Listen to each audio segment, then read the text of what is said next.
Let's get it started early this morning. Chris Sutton has been talking about the Celtic transfer policy, and he's also been talking about the transfer market. Whilst he understands the narrative that Celtic have, and whilst he understands the market that Celtic work in, it hasn't stopped Sutton saying, look, I'm fully aware Celtic will have targets who at this stage might not be available due to their own clubs deciding that they might not want to sell the players.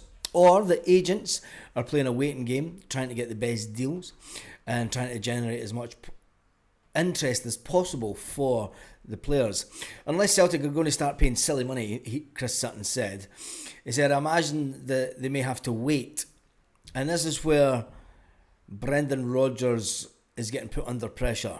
Now, it's all good and fine and dandy that we'll talk about the players who had their first full training session yesterday after all their fitness tests and everything have all been done. But we've got 3 players in. The squad isn't better.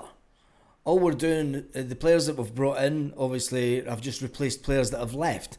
And that's what Chris Sutton's getting at. And I totally get where Chris Sutton's coming from this morning. Chris Sutton believes that there's several areas of the squad that still need improved and still need to be addressed.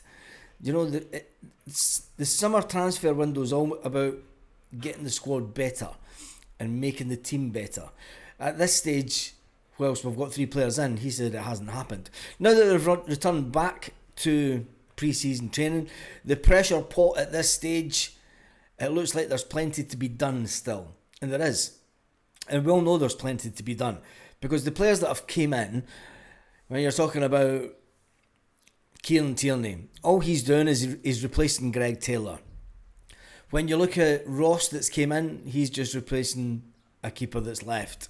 Then when you look at Benji that came in yesterday, well, it's apparent that he's just coming in to replace Nico Kuhn. He's not coming in to take over from Jota, although he may be used in a utility way that he will.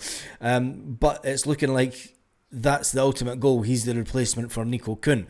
So whilst it seems to be the one in and one out policy of Celtic just now, Chris Sutton feels that there's something still missing, and it is putting a lot of pressure.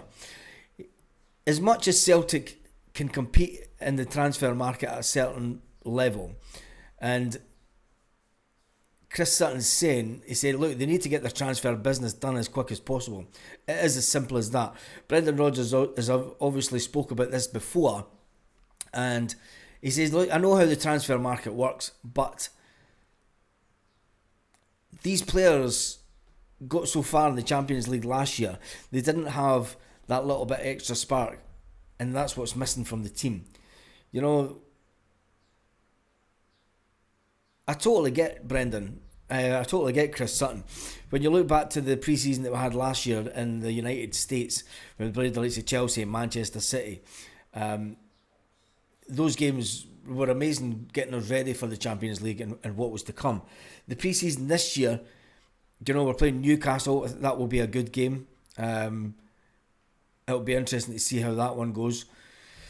As for the other games, I'll take care of myself. But the fact that there was players that came in yesterday for the first full training session, the last couple of days they would have been in doing their fitness tests.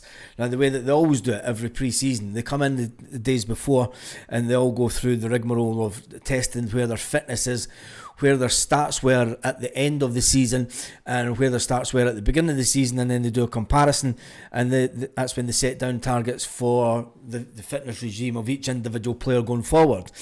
And then it gets to the Friday and they go, right, that's it lads, we're back on the training pitch, and Brendan Rodgers gets everyone back on the training pitch. And that's when the presser rolled in. That's when the presser rolled in to say, yeah, we're back at training. The reality is they've been back for a couple of days and they've been doing all the funny work and all the stuff that sets them up for the summer, as Brendan would like to say. So with that being said, Callum McGregor spoke to Celtic after Celtic released some pictures from Lennoxtown late last night. June 27th officially marked the beginning of preparations for season 25-26 as they return to pre-season training and work at Lennoxtown. Callum McGregor says, being out in the pitch again is good. You always have that excitement that the new season can bring. It's new opportunity, new possibilities, and it's nice to get away, be refreshed, take stock of what happened last season. But once you drive through the gate this morning and you're back to work, the serious stuff starts now, so we're looking forward to it, said Callum McGregor. He then went on to say, it's another busy season on the horizons. We gear up for a European action. Plenty of work to do to qualify for the Champions League. It's not going to be easy whatsoever. The coming month, there'll be a lot of hard training sessions, along with some competitive friendly matches for Brendan Rodgers to take note of the players. I think pre-season, the bedding in period is probably a little bit easier. It's like getting straight into running to be sick. The game's changed a little bit since the early days. He says the guys in the medical department who do all the screening make sure that everyone's okay. We had a light break-in session, and then it's on we go to Saturday. Double sessions start on Saturday. Woof, the old summer double sessions. One in the morning, one in the afternoon, which gets them riled up and ready for the season. And Callum McGregor says, ask him how I'm feeling Monday after the double sessions. God, what a hard life, isn't it? A really hard life as a player. Trying doing 12-hour shifts, and, 16-hour shifts, doing a doubler. God, that's when you know that you're working. Anyway, and there was a bit of news coming out of Glasgow today, which it makes you proud to be Scottish. And I know that this will create a bit of division. It will create a bit of division, this, because over in America we've had the Club World Cup, which has been, I don't know if it's been a good competition or not. It's been a complete waste of time, if you ask me. But there is £100 million at the end of it, at the end of the rainbow of this one. It's a little pot of gold, 100 million, which was enough to entice several clubs from around the world to take part. But in Glasgow this weekend, there is a World Cup with over 50 nationalities taking part. It kicks off at Sunday at 11 o'clock. And I'll be wrapped up before 4 PM that day. It's the Refugee World Cup. And I'm proud that it's in Glasgow. I'm proud that Glaswegians, even though with all the shit that the media tried to tell you and what's going on in the world, that Glasgow can take part and promote and host the Refugee World Cup. It's all about unity, equity and peace. And I think in this day and age, it's something that we should all be looking forward to. People say don't talk about politics on the channel. And politics is ingrained in football, especially when you've got a tournament like that in Glasgow, the Refugee World Cup. For me personally, I don't trust any politician, no matter what party they're from, because they all have their own agenda. Every politician has their agenda, and for having one man having the ability to go, I'm going to press the nuclear button, is just utter fucking nonsense. And I put a thing out yesterday, and it is just, politicians are like petulant teenagers that want to get their own way, and when they don't, they scream and shout. But anyway, let's get back to talking about Celtic, because as much as I could talk about that tournament for quite a while, it makes you proud to be Scottish. It does. And if you want the article about it, there's a cracking article about it in the Scotsman. I'll put it in the chat. Put it in the chat there so that you can go and watch that afterwards. Anyway, Celtic pre-season and transfer business. Is it all on? That's wrong. There's an interesting video as well that's done over 140,000 views in the space of 12 hours. All about nothing, all or nothing with Billy Moore. He's an interesting guy, is Billy. He is an interesting guy, but I've closed that down because that's not what I was watching that before we started. Anyway, pre-season has started. Nico Kuhn walks into the building, looking like a refugee himself. When you see the picture of Nico Kuhn, in the link that I put a link up yesterday of the pictures that were coming in early yesterday afternoon, and Nico Kuhn looking unshaved. He's not had a haircut all summer. I don't know what he's been doing. But it looks like he's just been dragged off the street. But anyway, Nico Kuhn pictured coming in early, and Johnny Kenny was pictured also coming in, and Adam Montgomery. Will he get his chance? And then Celtic released the pictures later on with all the players on the training pitch, which I thought was interesting, because there was quite a few of the younger players there, and obviously it's the day where Benji gets all the attention, but they got close-ups of the likes of Luke, Austin Trusty. People talking about Austin Trusty. Is he going to be at Celtic this summer? There's talk about them, a club maybe coming to come in from. Callum McGregor and Callum, Stephen Welsh back at Celtic. There's going to be a lot of faces in training this week that are... It's their job. Do you know, it is their job, and they know how football works. Will they be there? Nico Kuhn looking unimpressed as ever. He just looks he just looks as if he doesn't want to be here, doesn't he? I'm going to put this one up on the channel. He just looks like going fuck off. That's the look on his face. It's either that, it's like the look that you have on a Monday morning when you go back to work and you've got a stinking hangover and you've been on a bender all weekend, and you're thinking you want to just kill the boss type thing. I mean, look at him. What's that hairdo about? I mean, what is he trying to turn into? Is he trying to become the German Jota? Maybe he is. Maybe he's trying to become the German Jota. So yeah, tell me what you think about Kuhn and that picture.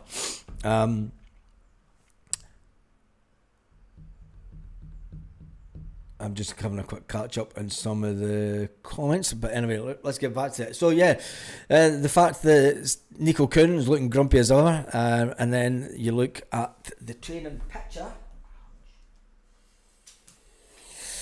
That was sore.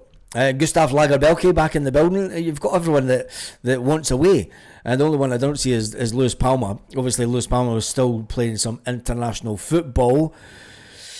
Young Ross back in the Celtic strip, and Arnie Engels all smiles. You gotta love Arnie with his little curly hair thing going on. And he's a player that does always smile. He doesn't give a shit about the 11 million price tag. He doesn't. And I've got to say, even Stephen Welsh is smiling. You know, will Welsh manage to? You know, there's all these questions. There is all these questions that obviously will be answered in the next couple of weeks, but there's one big missing stud, isn't there? Let's just say it as it is. The women and men around the world and of Celtic connotations will be missing the fact that Jota's not there. Jota has obviously been told to just stay in Portugal till you get yourself sorted, really.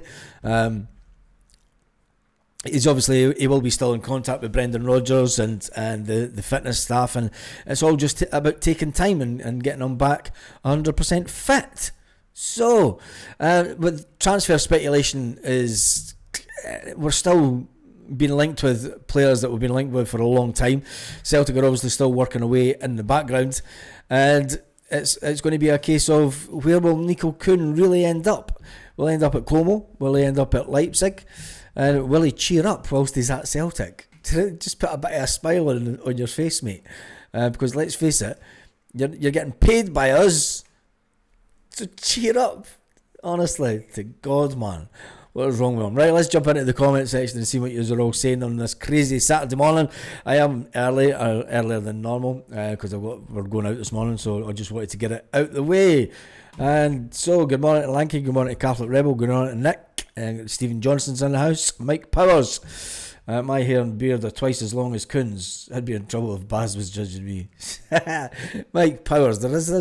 See, I come from... My old man was in the entertainment industry. He was a singer. And he always believed in being freshly shaved.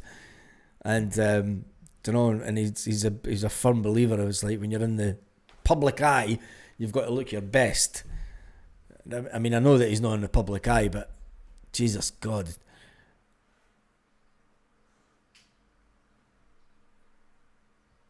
Just, no, don't say things like that. Oh, you could have read my mind there. Anyway, Jim McClarty was in the house first of all. Morning, Baz. Chris McNally's in, and Bobby's in this morning as well, and Stephen Johnson. So, I'm not going to go over the speculation and rumours that's going around, because I think that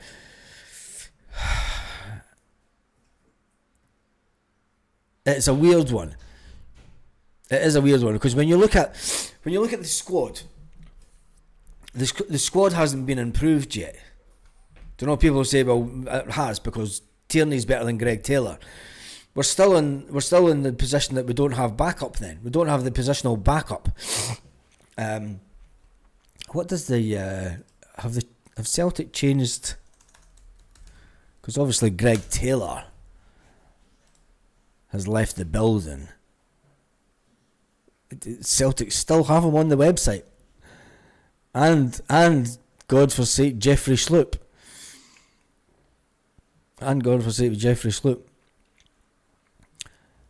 It will be interesting to see how many of the players that are back in training.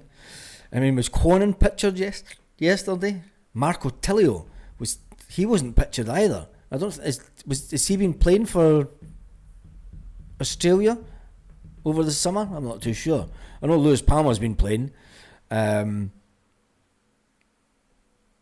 else seems to be back. I've seen Ben Summers in training. I'm not sure I've seen Matthew Anderson.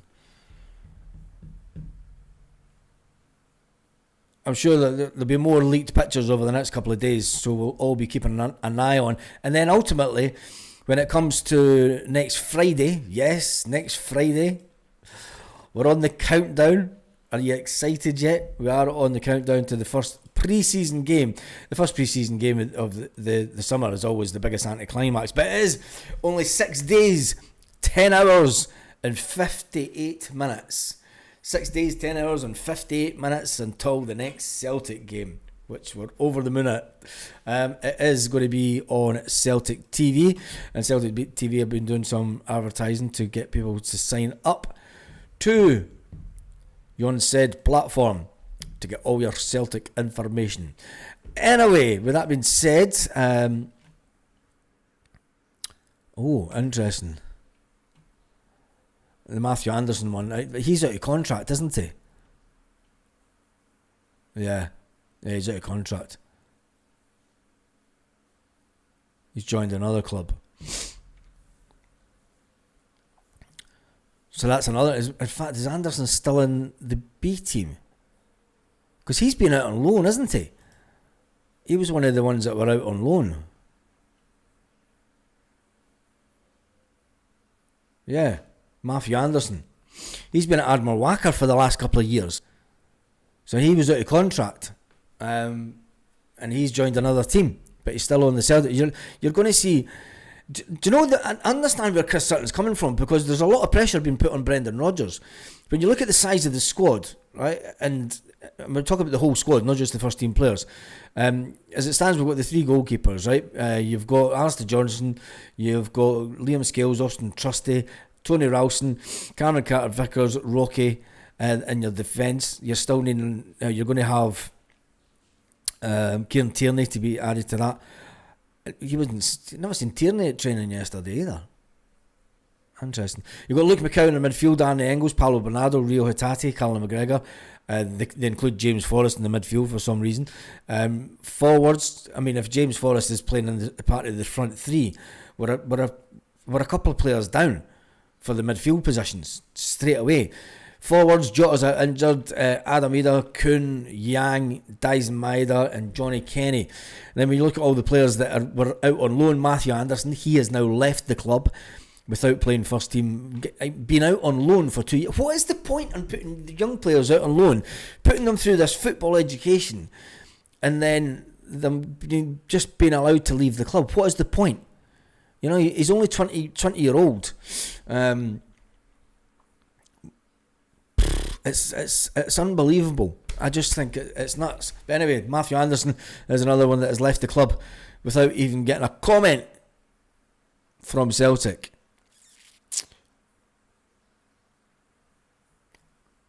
It's not even worth it. It saddens me. It does. Sutton has a point. The club sits on its arse most of the time and they wait until the last minute to get players in, which they fail to do most of the time. Says life is football.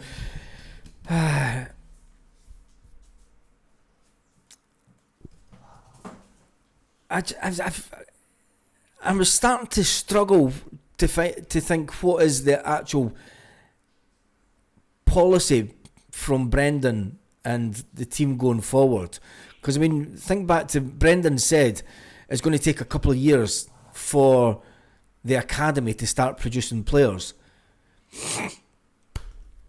If that's been the case and he's been at Celtic for 2 seasons, do you know, he himself has to take some responsibility. There's a lot of pressure on Brendan this summer and this season. Whilst winning games and, you know, will keep the fans off his back, it will start to simmer away. It will start to simmer away that we're not bringing in Lager, Welsh, Palmer, Tillium, Montgomery, Summer, Ohm are all players to come back into training. Ohm is not to come. Ohm is away to America until December.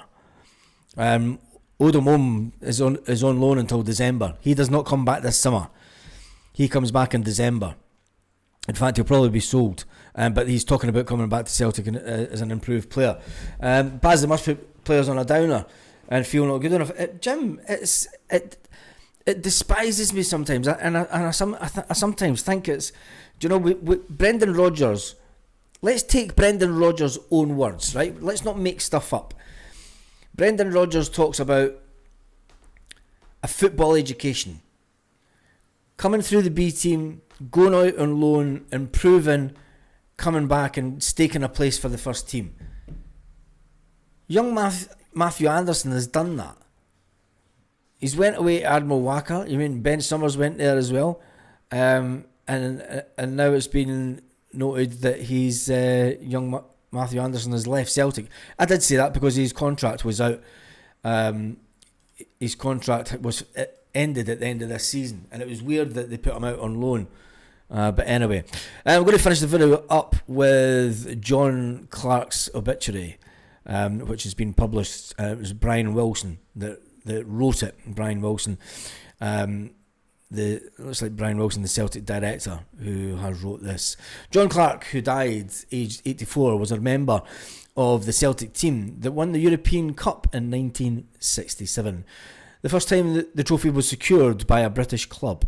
Playing alongside the imperious centre-half Billy McNeil, Clark was ultra-efficient sweeper at the heart of our defence. Clark and McNeil always shared a room. A snap taken on the morning after the triumph in Lisbon showed the two men, both of working-class backgrounds in Lanarkshire, sleeping contently with the greatest prize in world club football, perched between their beds. It was an image that spoke of character, camaraderie. The Celtic team, all who were drawn from a 40-mile radius from the club stadium, mostly from similar backgrounds.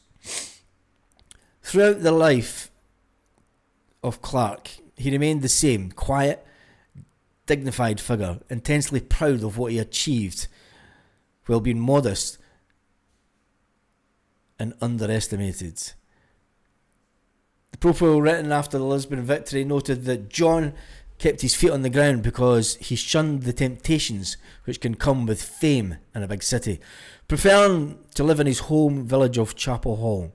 At the time, his friend, who had moved to Celtic from Manchester United, John Clark, as a player, He's always thinking of the team. He never plays for himself. If he's given a job, he does it without any fancy or fluff stuff.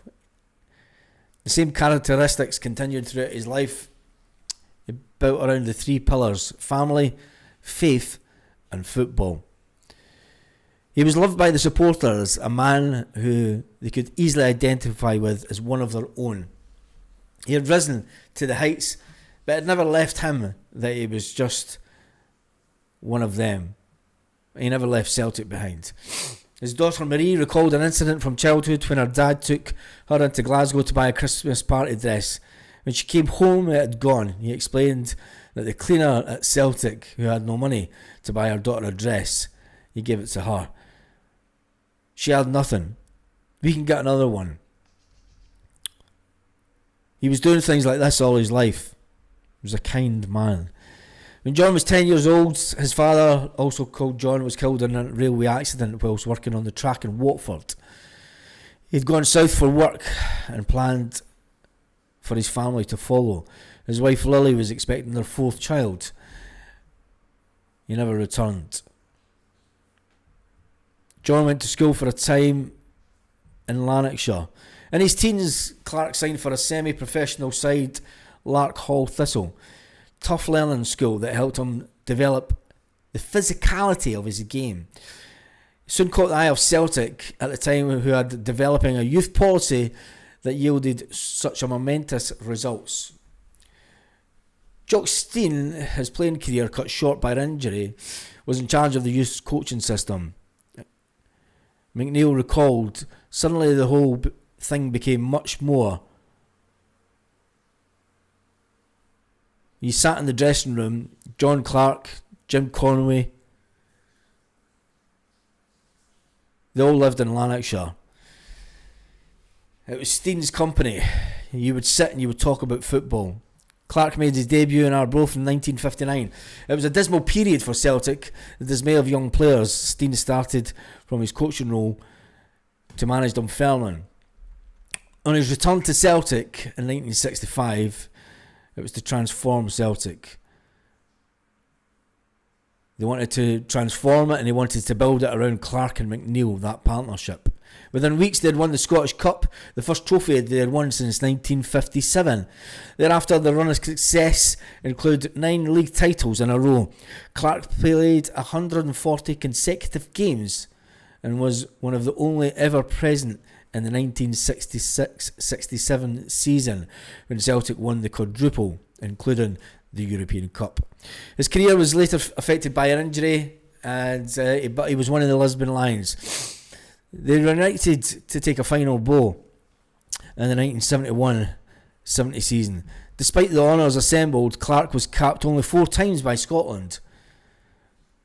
At a time when no Celtic players were ultimately given anything by Scotland. He spent 2 years at Morton before retiring as a player, soon to return as a coaching role at Celtic when Billy McNeil went into management. Clark was his first assistant at Aberdeen, then at Celtic. There had been some expectation that Clark would succeed as manager when McNeil left in 1983, but it did not materialise. However, he did continue to serve Celtic in various roles. In 1997 he became kit manager, a position that he held for 20 years. That he addressed that position with the characteristics, the diligence, the efficiency. His daughter recalled, "My dad always told us, if you're going to do anything, do it properly." It's the way he lived his life. Players arriving at Celtic were impressed to learn that the man in charge of their kit was also a European Cup winner. He won the Champions League. Celtic managers like Martin O'Neill, Gordon Strachan, Neil Lennon all turned to Clark for football wisdom. Current manager Brendan Rodgers says the continued presence at Celtic across the decades is absolutely unbelievable. Chairman Peter Lawwell described him as a wonderful man. Clark, survived by his wife Aileen, who he married in 1963, daughter Mary, son Martin and 3 grandchildren. John Clark, footballer, coach. Born March 13th, 1941. Died 23rd of June 2025.